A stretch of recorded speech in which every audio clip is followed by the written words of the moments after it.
चुल्लू भर पानी लेकर डूब मरना चाहिए और अल्लाह आपको आखिर में यही कहूँगी, अल्लाह आपको गरक करेगा। भी मेरा ख्वाब उसी तरह से ज़िंदा है, आज भी मेरी ख्वाहिश उसी तरह से है कि जनरल रहील शरीफ जो हैं वो मेरे आइडियल हैं। मैं उनसे मिलने की भी ख्वाहिश रखती हूँ और मैं आर्मी का यूनिफ़ॉर्म पहनने की बेहद ख्वाहिश रखती हूँ, क्योंकि मुझे बहुत शौक़ है जुनून की हद तक अपने मुल्क के लिए काम करने का और अपने मुल्क की हिफ़ाज़त में जो है वो मुहाफ़िज़ बन के हिस्सा लेने का। और ये किराया रोशन को जो डोनेशन हुई थी वो मेरी बेटी की 1 करोड़ 10 लाख हुई थी डोनेशन मेरी बेटी यास्मीन की। इकरार रोशन जो है ना, उसने झूठे चेक बना के मीडिया पे डाले। इकरार रोशन ने हमें कोई पैसे नहीं दिए। इकरार रोशन ने हमें बहुत ज़्यादा धमकी दी हैं और इसके बंदे हमारे घर तक पहुँचे हैं, हमें कत्ल करवाने की धमकियाँ मिली हैं। आपको उठवा लेंगे, आपकी बेटी को उठवा लेंगे, आपका बेटा और आपका मियाँ मालिक का काम करता वो मारे जाएँगे तो आप क्या करेंगे? अगर 30 लोग अगर भौंक रहे हैं ना, तो एक और भौंके तो 31 हो जाएँगे, हमें फ़र्क नहीं पड़ेगा। ठीक है? क्योंकि हमारा मामला अल्लाह की अदालत में। कुछ लोगों ने, चंद लोगों ने इकरार रोशन को अपना बाप समझ के बैठ गए। यास्मीन की बीमारी ख़त्म हो जाए, वो उसकी बीमारी आपको लग जाएगी तो लग पता जाएगा और दुनिया को बताएँगे, इस बीमारी की शिद्दत क्या और इसकी तकलीफ़ क्या है और आपकी माँ चीख-चीख के बताएगी, इस बीमारी की तकलीफ़ क्या है और वो कैसे बर्दाश्त करते हैं, या कैसे सोते हैं, या कैसे बैठते हैं। ताज़ा तरीन अपलोड्स की नोटिफिकेशन हासिल करने के लिए हमारे चैनल को सब्सक्राइब करें और साथ में दिए गए घंटी के निशान को दबाना ना भूलें। अस्सलाम वालेकुम नाज़रीन, मैं हूं आपका मेज़बान अहमद गौहर। आप देख रहे हैं पीसफुल पाकिस्तान। नाज़रीन, आज मैं अल्फा जुगियाँ गांव में मौजूद हूं जो कि डिफेंस एड के बिल्कुल साथ लगता है और मेरे साथ इस वक्त एक ऐसी बहन मौजूद है कि जो एक पिछले 8 साल से एक अजीबो-गरीब बीमारी में मुब्तला है और इलाज ना होने की वजह से बेचारी 24 घंटे इसी बेड के ऊपर लेटी रहती है। ये इनसे बात करते हैं, इनसे जानते हैं बीमारी क्या है, कैसे लगी और इसका इलाज अब तक क्यों नहीं हो सका। अस्सलाम वालेकुम। वालेकुम अस्सलाम रहमतुल्लाहि बरकातहू। अच्छा माँ जी, मुझे ये बताइएगा कि ये जो बच्ची है आपकी, जी। इसको बीमारी है क्या? इसको ये 9वीं क्लास की स्टूडेंट है और ये स्कूल जा रही थी 2014 में। ठीक है। तो जब फर्स्ट टाइम इसको खून की उल्टी आई तो हम इसको गंगा राम हॉस्पिटल लेके गए और उन लोगों ने हमें शेख ज़ायद हॉस्पिटल भेज दिया। और जब इसका टेस्ट आया तो उन्होंने बताया भी इसको मैदे का अल्सर है, जिसमें बड़े-बड़े ज़ख्म हो गए और इसके इलाज जो है ना, यानी कि मुख्तलिफ़ हॉस्पिटलों में होता रहा, गंगा राम में, शेख ज़ायद में, अनमोल हॉस्पिटल में, तो शालीमार हॉस्पिटल में 1 साल इसका इलाज होता रहा, सर्विस हॉस्पिटल में, जिन्ना हॉस्पिटल में और म्यू हॉस्पिटल में। कोई लाहौर का हॉस्पिटल सरकारी या प्राइवेट नहीं है जिसमें इसका इलाज नहीं होया। शौकत खाना में भी लेके गए हैं, वहाँ भी इसका यानी कि टेस्ट वगैरह हुए हैं और डॉक्टरों ने हमें बताया था भी इसको मैदे का अल्सर है और 2014 में डॉक्टरों ने हमसे माँगा था इसका 20 से 25 लाख रुपया और जो हमारे पास थे हमने इसके ऊपर लगा चुके। तो उसके बाद बच्ची जो है उसकी कंडीशन वैसी की वैसी थी और वो पढ़ लिख के, उसके ख्वाब थे पढ़ लिख के आर्मी में जाना चाहती थी। तो वल्लाह अलम अल्लाह को क्या मंज़ूर था। तो अल्लाह की रज़ा में राज़ी हैं, अल्लाह पाक पे कोई गिला शिकवा नहीं है। अल्लाह ने बीमारी दी है तो वो शफ़ा भी देगा इंशाअल्लाह ताला। बेसिकली वजह क्या बनी मेडिकल अल्सर किस वजह से हुआ?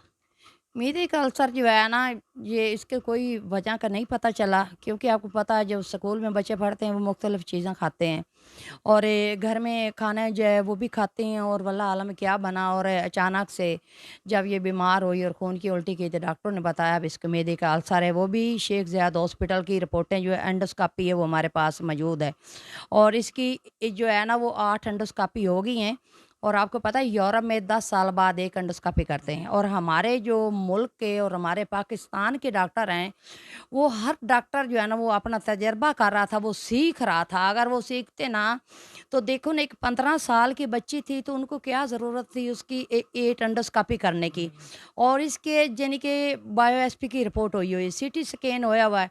कोई इसका ऐसा टेस्ट नहीं है जो उन लोगों ने नहीं किया और शालीमार हॉस्पिटल में भी ये 1 साल रही है। वहाँ डॉक्टर हारून यूसुफ है, डॉक्टर इफ्तिखार है और डॉक्टर काफ़ी हैं, जिनके मैं अभी नाम नहीं ले सकती। आपको पता है ज़्यादा डॉक्टरों का नाम लो तो वो बुरा मना जाते हैं।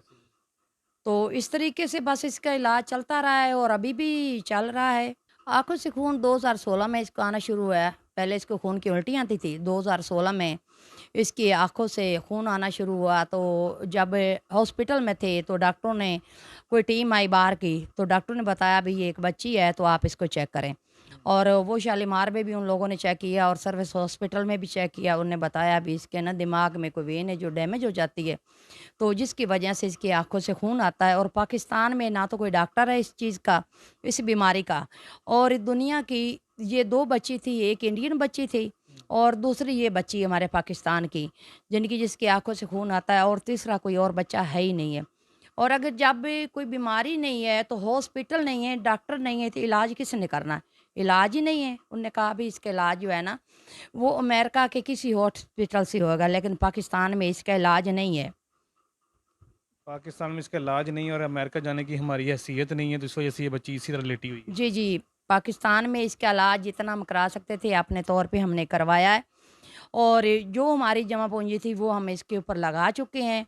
और जो इसको फिर कुछ साल है जिनके इसके 2016 से बाद 17 में डॉक्टरों ने हमें बताया सर्विस हॉस्पिटल में भी इसका जो जिगर है ना, वो भी यानी कि ब्लीड कर रहा है, इसका जिगर डैमेज हो रहा है। और उसके साथ हेपेटाइटिस सी जो है वो भी इसको है, और मैदे का अल्सर है, और इसका जिगर भी डैमेज हो रहा है, और काफ़ी बीमारियां हैं जिनका मैं मीडिया पे नहीं बता सकती। तो काफ़ी मसले मसले आते हैं जो डॉक्टरों ने बताया था। आपको पता है एक रिपोर्ट कराओ तो आए दिन वो नई बीमारी जन्म लेती थी। जी, ज़ाहिर है डेली दवाइयाँ खा रही तो कोई ना कोई नई बीमारी नई सी बिल्कुल। लगती जा रही है। अच्छा, मुझे ये बताइएगा कि पिछले दिनों इकरारुल हसन ने भी आपकी हेल्प वगैरह करवाई थी काफ़ी सारी, तो उससे भी इलाज मुमकिन नहीं हुआ आपका? नहीं, पहले नंबर तो मैं आपको बताना चाहती हूँ और तमाम मेरे देखने और सुनने वाले बहन-भाइयों को, बुज़ुर्गों को, और जो पाकिस्तान में हैं, जो पाकिस्तान से बाहर हैं, उन लोगों के आगे एक माँ की और एक बहन की और एक बेटी की रिक्वेस्ट है।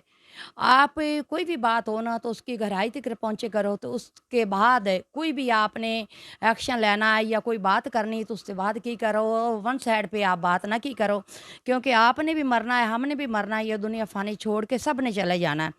और इकरार हसन की बात रही, और आपको पता है ना वो जैसे कहते हैं ना, जिसके पास पैसा है कानून भी उसी का है और माँ भी उसी की है। और इकरार हसन जो है ना उसके पास एक मैक की और एक कैमरे की ताकत थी, उसके पास एक चैनल की ताकत थी। इकरार हसन के पास है, हमने उस इकरार हसन हमें खुद बुलाया था 2016 में, वो खुद बुलाया 2016 2 जुलाई को उन निशान रमज़ान में इकरार हसन ने हमें खुद बुलाया था। उसकी टीम आई थी, फैसल भट्टी हमारे घर, हमें वो लेके गए थे।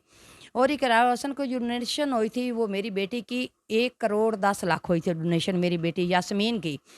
और मैं या एयरलाइन पे हम गए भी हैं, एयरलाइन पे आए में जिसकी टिकटें सारी हमारे पास, वो सब चीज़ें हमारे पास मौजूद पड़ी हैं। और वहाँ पे रजेंट प्लाज़ा था जिस जगह पे हम रहे हैं। और इकरार हसन जो वीडियो बनाई है कुछ अरसा पहले, उसने कहा जी ये मांग के आए थे और अल्लाह देख भी रहा, अल्लाह सुन भी रहा, फरिश्ते लिख भी रहे हैं, आखिरत में ज़रूर हिसाब होगा। और हमारे पास वो सब सबूत जो है हमारे पास मौजूद हैं। और इकरार हसन के मैं उसके मौजू पे इसलिए बात नहीं करना चाहती क्योंकि मैंने मामला आप अल्लाह की अदालत में छोड़ दिया। अल्लाह ताला जो है ना वो तो कुरान पाक में फरमाता ना, एक इंसान की जान बचानी, पूरी इंसानियत की जान बचानी। अगर आपसे कुछ नहीं हो सकता तो मामला अल्लाह पे छोड़ दो। अल्लाह जो है ना उसका हिसाब बेहतर कर देता है, और बेहतर भी नहीं बेहतरीन कर देता है। तो इकरार हसन जो है ना उसने झूठे चेक बना के मीडिया पे डाले।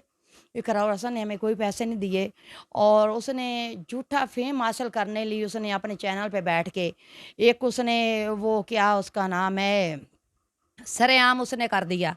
तो देखिए सरेआम वो होता है जैसे आप हमारे घर अभी आए हैं, ठीक है, जैसे अक्सर मीडिया वाले हमारे घर आते हैं ना, इस तरह हमारे घर बैठ के इसी जगह पे बैठ के इसकी बैक साइड लोग देख रहे हैं, और इसी जगह पे बैठ के वो सरेआम करता तो वो सरेआम होता। इकरार हसन ने हमें पैसे नहीं दिए, और सिर्फ मैं पहले भी बता चुकी हूँ, इकरार हसन ने हमें 12 लाख रुपया उसकी टीम ने दिया था, जिसमें कामरान था और क्या है उसका नाम है, उनका एक प्रोड्यूसर था वसीम, सैयद वसीम कैसर वो था, और लोग आए थे। और जिन लोगों को नहीं यकीन है वो लोग आए हमारे पास, हमारे घर के दरवाजे 24 आवर ओपन है, हमारे साथ बैठ के वो बात करें। और जो इकरार हसन कह रहा है ना जी इनको इतने पैसे मिले हैं, तो मैं कहती हूँ अल्लाह से डरो। अगर हमें पैसे मिलते तो हम अपनी बेटी के इलाज करवाते। कौन माँ है जिसका दिल चाहता है मैं किसी से भीख मांगूं या किसी से मैं सदका खैरात लूं? किसी का दिल नहीं चाहता। हम ही इस मुल्क के शहरी हैं, हम पाकिस्तानी हैं, हमें भी जीने का हक है। ना कि इकरार हसन को सिर्फ जीने का हक है, हमें भी जीने का हक है, और मेरी बेटी को भी जीने का हक है। तो मैं इकरार हसन को कुछ नहीं कहना चाहती, क्योंकि मेरा मामला जो है ना वो अल्लाह की अदालत में है। तो अल्लाह जो है ना वो बेहतरीन फ़ैसला कर देगा, और तमाम लोग देखोगे जब उसका फ़ैसला होगा अच्छा मुझे बताइएगा 1 करोड़ 10 लाख रुपए आपको डोनेशन इकट्ठी हुई है, उसमें से सिर्फ 12 लाख रुपया वो जो प्रोड्यूसर ने आपको दिया है, इकरार सर के पास जो डोनेशन आई है उसमें से आपको कुछ नहीं मिला। नहीं, नहीं, इकरार हसन के पास से हमें कुछ भी नहीं मिला, ना इकरार हसन हमारे पास आया। मैंने 2017 में इसको नोटिस करवाया, 2020 में मैंने नोटिस करवाया इकरार हसन को, और इकरार हसन ने हमें बहुत ज़्यादा धमकी दी हैं और इसके बंदे हमारे घर तक पहुँचे हैं, हमें कत्ल करवाने की धमकियाँ मिली हैं। आपको उठवा लेंगे, आपकी बेटी को उठवा लेंगे, आपका बेटा और आपका मियाँ मालिक का काम करता, वो मारे जाएँगे तो आप क्या करेंगे? सिर्फ इस वजह से कि आप ये ना बताएं आगे के पैसे जो हमें नहीं मिले। जी, जी, आप खामोश हो जाएँ, सिर्फ़ मेरी आवाज़ वो दबाना चाहते हैं, हमें वो ब्लैकमेल करना चाहते हैं, अंडर प्रेशर करना चाहते हैं, और जिसका दिल चाहता है वो आके देख लें। इकरार हसन बता रहा था इनका अपना घर है, वो भी इनने बहुत महँगा और वीआईपी फर्नीचर लिया है। वो इन्हीं और पैसों से लिया ना, गरीबों को सामने करके डोनेशन इकट्ठी करके आपको 10 लाख दे दिया, किसी को 5 लाख दे दिया, करोड़ रुपए अपनी जेब में डाल लिया। बिल्कुल इसी तरीके से, और हमारा आप भी देख रहे हैं और हमारे मोहल्ले से भी पूछ लें, ये जो हमारा घर है हम रेंट पे रह रहे हैं, ठीक है? मेरा अल्लाह देख रहा है और अल्लाह सुन भी रहा है, फरिश्ते लिख रहे हैं। तो जिसका दिल चाहता है ना, जो मुल्क से बाहर लोग हैं, जो मुल्क के अंदर हैं, जिसका दिल चाहता है, हमारा घर लाहौर में है, डीएचए फेज़ 8 के साथ बिल्कुल हमारा घर है। किसी से भी पूछें तो सजपाल में हम रहते हैं। तो जिसका दिल चाहता है वो आके मेरी बेटी को मिले और उसके बाद वो फ़ैसला करे। आया मेरी बेटी अगर वो इलाज की हकदार है, तो मेरी बेटी का इलाज करवाएँ, अगर वो इस चीज़ की हकदार नहीं है, तो आप बेशक इलाज ना करवाएँ। क्योंकि अल्लाह ताला तो है ना, जब किसी को पूरी कायनात छोड़ देती है ना, तो जो दोनों जहानों का मालिक है वो नहीं छोड़ता, हमेशा अल्लाह उसका साथ देता है। तो हमें अल्लाह ने नहीं छोड़ा। इकरार हसन जो मर्ज़ी बोले, और कुछ लोग ऐसे हैं, जो जैसे कहते हैं ना, वो पंजाबी में कहते हैं, अगर 30 लोग अगर भौंक रहे हैं ना, तो एक और भौंके तो 31 हो जाएँगे, हमें फ़र्क नहीं पड़ेगा। ठीक है? क्योंकि हमारा मामला अल्लाह की अदालत में। कुछ लोगों ने, चंद लोगों ने इकरार हसन को अपना बाप समझ के बैठ गए। नाज़रीन मैं सिर्फ इतना ही कहूँगा कि शर्म आनी चाहिए कि एक बेचारी परेशान हाल माँ है और एक छोटी सी बच्ची है, 15 साल उसकी एज थी जब ये मामला हुआ, उस वक्त तो मेरे ख्याल 20 या 22 साल की होगी। तो शर्म आनी चाहिए कि यार तुम इतने पैसे कमा रहे हो और ऐसे लोगों को सामने ला के क्या फ्रॉड कर रहे हो यार, तुम्हें आखिरत की कोई फिक्र नहीं है, आगे भी जाना है, अल्लाह पाक ने हिसाब भी लेना है। और ऐसे जो पैसे होते हैं ना, जिस तरह का फ्रॉड का पैसा होता है वो निकल जाता है। और आपके साथ जो मामलत हो रहे हैं, मेरा तो ख्याल है कि किसी गरीब की बद्दुआ ही लग रही है आपको, और आगे मजीद लगेंगी आपको। आप इसी तरह दुनिया में भी जलील होंगे और आखिरत में भी जलील होंगे। तो बताना चाहती हूँ, ये कुछ दिन पहले 1 महीने 15 दिन बाद इकरार हसन, मेरा आपको ये जवाब है, 1 महीने 15 दिन बाद आपके साथ क्या हुआ? आपने खुद बोला अपनी ज़बान से, तौबा नऊज़ बिल्लाह, मुझसे बोल नहीं बोलती, आपने खुद बोला है। आईबी वालों ने मेरे साथ क्या किया, और उनने हमारे मखसूस अज़ा पे करंट लगाया और हमारा सिर फोड़ा है। और आपकी वालदा कह रही थी मेरे बेटे के साथ तशद्दुद व ज़ुल्म हुआ है, और इन लोगों को मुअत्तिल सिर्फ करना ज़्यादा नहीं है, इन लोगों को इनकी नौकरियों से ख़त्म करो और इन लोगों के खिलाफ एफआईआर करवाओ। तो मेरी बहन जी और इकरार हसन, आपके खिलाफ ही तो एफआईआर होनी चाहिए ना, क्योंकि मेरी बेटी तो अभी भी अपनी ज़िंदगी की भीख मांग रही है, आपसे नहीं मांग रही, अल्लाह ताला से मांग रही है अपनी ज़िंदगी की भीख।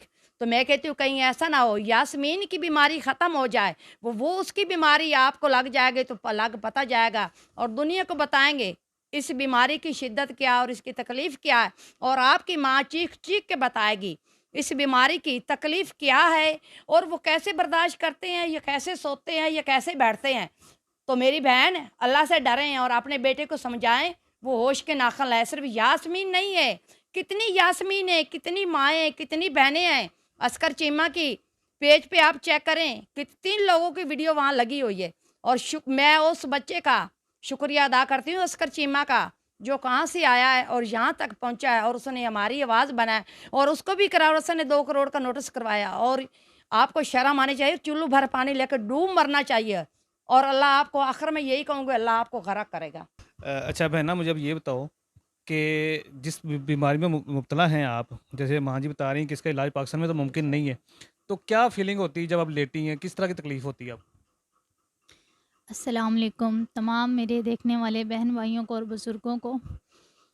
और मैं ये बताना चाहूँगी कि ये जो अज़ियत है ये इस तरह की है कि ये बयान नहीं की जा सकती, क्योंकि तकलीफ़ जो होती है वो लफ्ज़ों में तो हम बयान नहीं कर सकते ना। जिस पे गुज़रती है वो वही बेहतर जानता है, या फिर अल्लाह की ज़ात बेहतर जानती है। बाकी सिर्फ़ इतना कह सकती हूँ कि नाक़ाबिले बर्दाश्त है और नाक़ाबिले बयान है। जिस कदर ये अज़ियतनाक बीमारी है या जिस कदर जब मैं तकलीफ़ में मुब्तला होती हूँ, तो ऐसा भी होता है कि मुझे रात-रात भर नींद नहीं आती है। रात भर मैं जागती रहती हूँ, इस तकलीफ़ में रहती हूँ और डॉक्टर्स कुछ मेडिसिन्स देते हैं जिसमें ताकि मैं सो जाऊँ और ये तकलीफ़ मतलब उसी हालत में कम होती है ताकि मैं दवाई खाऊँ और मुझे उससे कुछ आराम मिले और मैं सो जाऊँ। अदरवाइज़ अगर मैं मेडिसिन नहीं खाती हूँ, तो मैं रात-रात भर इस तकलीफ़ में मुब्तला रहती हूँ। अच्छा, मुझे एक बात बताएँ, आपसे मैं ज़्यादा बात नहीं करूँगा क्योंकि आपसे बोला भी नहीं जा रहा है। जैसे माँ जी बता रही थी कि आपका ख्वाब था आर्मी में जाने का, तो अल्लाह करे, हमारी तो दुआएँ आपके साथ हैं कि अल्लाह पाक आपको सेहत दे और आप बिल्कुल ठीक हो जाएँ और आप अपना ख्वाब पूरा करें। लेकिन जिस कंडीशन में हैं कि वो मुझे तो नहीं लग रहा कोई ऐसा मामला कुछ होगा। कैसा फ़ील होता है कि मेरी क्या ख्वाब थे, क्या करना चाहती थी मैं और क्या किस हालत में आ गई? बेशक अल्लाह पाक जो है वो बड़ा गफ़ूर रहीम है। अल्लाह चाहे तो वो कुछ भी हो कर सकता है। अगर अल्लाह अल्लाह पाक ने बीमारी लगाई है तो अल्लाह इस बीमारी को काट भी सकता है। बीमारी लगाने वाला और काटने वाला सिर्फ़ अल्लाह की ज़ात है, ठीक है? और मेरा ख्वाब था और है भी क्योंकि मेरा अल्लाह पे यकीन है और अकीदा है कि अल्लाह पाक जब चाहेंगे मेरी बीमारी ख़त्म हो जाएगी तो इंशाअल्लाह ताला मैं पढ़ लिख के आर्मी में जाऊँगी। और मैं आज भी मेरा ख्वाब उसी तरह से ज़िंदा है, आज भी मेरी ख्वाहिश उसी तरह से है कि जनरल रहील शरीफ जो हैं वो मेरे आइडियल हैं। मैं उनसे मिलने की भी ख्वाहिश रखती हूँ और मैं आर्मी का यूनिफ़ॉर्म पहनने की बेहद ख्वाहिश रखती हूँ क्योंकि मुझे बहुत शौक़ है जुनून की हद तक अपने मुल्क के लिए काम करने का और अपने मुल्क की हिफ़ाज़त में जो है वो मुहाफ़िज़ बन के हिस्सा लेने का। ये 2 अलमारी नज़र आ रही हैं आपको और ये पूरी मेडिसिन से भरी हुई हैं और ये वाज़ह सबूत है कि ये बच्ची इतनी दवाइयाँ खा रही है, मुझे लगता है ये पूरा मेडिकल स्टोर ही बना हुआ है। अभी मैं सहाल में हूँ लेकिन अल्लाह इंशाअल्लाह ताला मुझे सेहत देगा, मैं ठीक हो जाऊँगी। लोग तो वो भी ठीक हो जाते हैं नाउज़ बिल्ला जो कैंसर में मुब्तला होते हैं। तो अल्लाह माफ़ करे मुझे ऐसी मर्ज़ नहीं है। लेकिन इस तरह की ज़रूर है कि हमारी हैसियत नहीं है कि उसका इलाज करवा सके।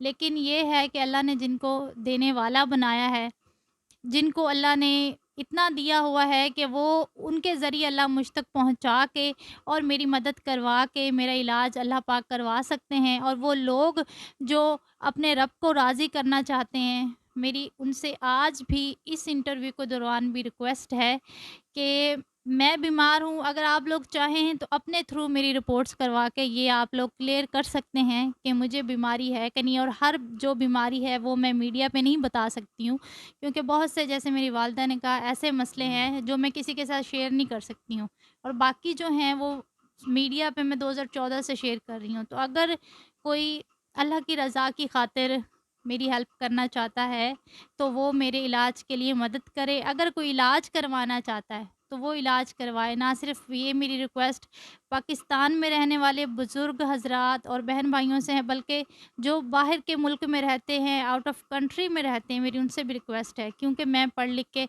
आर्मी में जाना चाहती हूँ। और सबसे बड़ी बात ये है कि मैं अपनी ज़िंदगी को बिल्कुल उसी तरह से गुज़ारना चाहती हूँ जैसे कि पहले थी। जी, बिल्कुल उन्होंने सही कहा है कि पाकिस्तान में और पाकिस्तान से बाहर भी ऐसे-ऐसे लोग मौजूद हैं कि जो जिनके लिए ये इसका इलाज करवाना वो एक दिन की कमाई है, ठीक है ना? तो अगर कोई किसी को अल्लाह पाक ने तौफ़ीक दी है, अगर कोई चाहता है कि इस बच्ची के ख्वाब पूरे हो सकें और ये बीमारी से बाहर आ जाए, तो मैं इनसे रिक्वेस्ट करूँगा कि लाज़मी इनसे राब्ता करें। इसी के साथ अपने मेज़बान अहमद गौहर को इजाज़त दीजिए। अपना बहुत सा ख़्याल रखिएगा। अल्लाह हाफ़िज़।